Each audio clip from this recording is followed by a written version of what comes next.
ஜொஹூர் சட்டமன்றத்தில் 5 நியமன உறுப்பினர்களா? கொல்லைப்புற வழியில் நுழைய வேண்டாம். ngakoming காட்டம். ஜொஹூர் மாநில சட்டமன்றத்தில் மக்களால் தேர்ந்தெடுக்கப்படாத 5 உறுப்பினர்களை நியமிக்கும் சட்ட திருத்த மசோதாவிற்கு ஜாசேகா துணைத் தலைவரும் வீடமைப்பு ஊராட்சித்துறை அமைச்சருமான ngakoming கடும் கண்டனம் தெரிவித்துள்ளார்.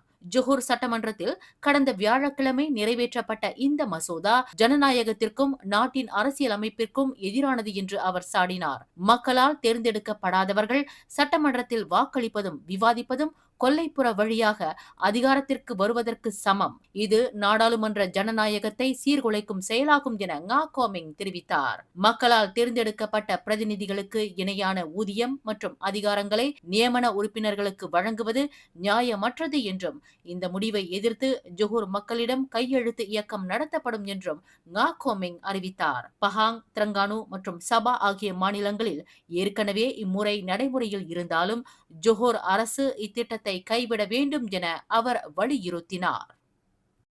மேலும் செய்திகளை தெரிந்து கொள்ள கீழே இருக்கும் பெல் பட்டனை அழுத்துங்கள். உங்கள் மகிழ்ச்சியை வெளிப்படுத்த லைக் மற்றும் ஷேர் செய்யுங்கள்.